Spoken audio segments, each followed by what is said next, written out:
welcome all student RS Education Center Inter College. Welcome to biology online class.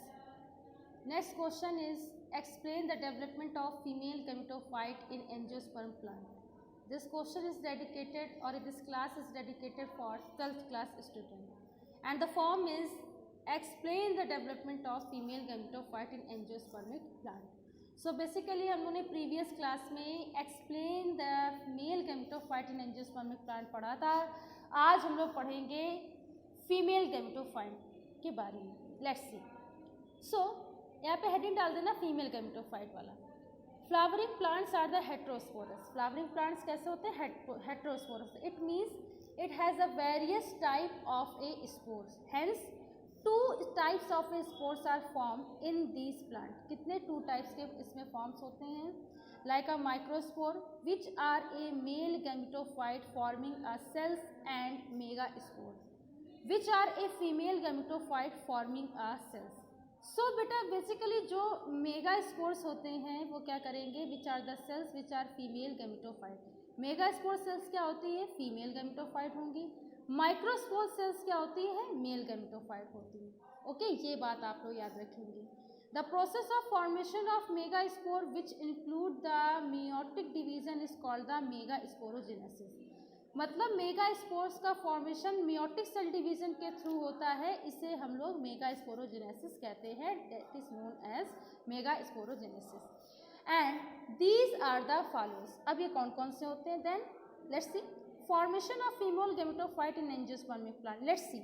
Inside the ovule, ovule के अंदर group of one or a more cells differentiate from their distinct nuclei in the hypodermal region or a something inside the free end of the nucleus.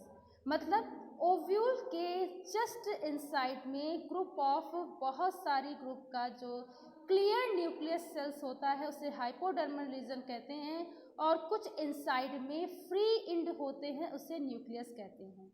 And they form the archesporial cells. What is meaning of archesporial cells? Archaeosporial cells is the specific type of a cells and they act as a primary sex organ in female gametophyte. So ये बात आप लोग याद रखेंगे। If more than one archaeosporial cells are present, even then they one more cells become a large and distinct. मान लीजिए कि कोई भी बहुत सारी आर्कियोस्पोरियल सेल्स बन रही हैं but only the one cells are a active and large. सिर्फ उनमें से एक ही सेल्स एक्टिव एंड लार्ज होती है।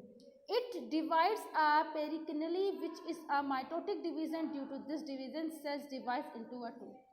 So basically perineally division इस तरीके से होता है। ठीक है, इस तरीके से अगर कोई डिवीजन हो रहा है, अगर हम इसको सेक्शन को काटें और दो डिवाइड्स हो जाएं तो वो पेरिकली डिवीजन होता है। Which is a mitotic division. किससे होगा?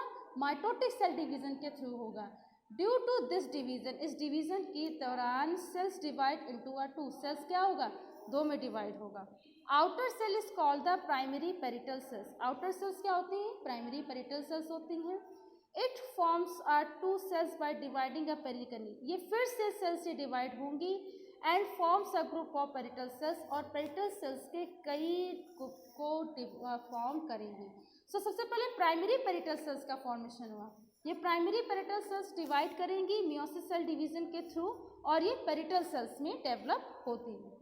आगे देखो, ये क्या होता है कि inner cell is called a primary sporogenous cells. Inner cells क्या होती है? प्राइमरी स्पोरोजेनस सेल्स होती है। भाई एक आउटर सेल्स पढ़ लिया हमने, अब इनर सेल्स पढ़ेंगे। सो बेसिकली इनर सेल्स क्या होती है? प्राइमरी स्पोरोजेनस सेल्स होती हैं। अब क्या करेंगे? ये without division they form a without division.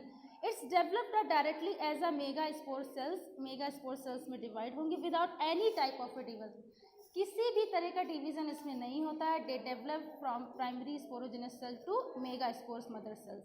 When this cells appears very large, जब ये सेल्स बहुत बड़ी या डिस्टिंक्ट न्यूक्लियस में दिखाई देती है, then it is undergo the meiosis cell division. और इसमें क्या होता है? मियोसिस सेल डिवीजन होता है and they divide into a 4 nucleus that is known as the tetrad. इसे क्या बोलते हैं? टेट्राड बोलते हैं। Basically always remember that point, that is all forms of cells are developed but only the one cells are active to fertilize or by the male gamete. सो बहुत सारी sales का formation होगा, लेकिन बेसिकली एक ही cell क्या करेगी, male gametophyte से क्या होगी, फर्टिलाइज होगी। तो यही अभी आपको बताया जाएगा। These cells are a megaspores, ये सेल्स क्या होते हैं, मेगास्पोर होते हैं। Out of these only one megaspore is a functional and develop into a female gametophyte और a embryo sac. Rest 3 megaspores are a degenerate later. Thus, female gametophyte is formed. Female gametophyte is developed. ये आप लिख दोगे। सो 4 sales बनी megaspore में, लेकिन only of these only one megaspore is functional. अभी मैंने ये बताया कि सिर्फ एक मेगास्पोर ही फंक्शनल होता है and develop into a female gametophyte, ये फीमेल गैमेटोफाइट में बनेगा। Rest of 3 megaspores are degenerate, 3 कैसे होंगे, डिजेनरेट हो जाएंगे और ये फीमेल गैमेटोफाइट क्या होता है, डेवलप होता है। तो ये बेसिकली ये इसका मतलब फॉर्म है। चलो इसका स्ट्रक्चर बेटा, ये मेगास्पोरोजेनेसिस का है। पहले प्राइमरी आर्किस्पोरियल सेल्स बनी, फिर प्राइमरी आर्किस्पोरियल सेल्स से प्राइमरी पेरिटल सेल्स बनी, ये स्पोरोजेनस सेल्स होती हैं, बताएं। फिर उसके बाद लीनियर मेगास्पोर्स बने। मेगास्पोर्स से क्या होगा, डेवलपमेंट ऑफ एम्ब्रियो सैक या फीमेल गैमेटोफाइट का फॉर्मेशन होगा। ये इसका क्या है बेटा, स्ट्रक्चर। सो आई होप कि आज की आपको ओवरव्यू इसकी समझ में आई होगी।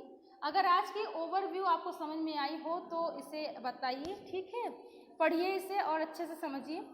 सो बेसिकली अगर आपको कोई भी क्वेरी है तो आप पूछ सकते हैं, ठीक है। Thanks to all student to watch my class, thanks again.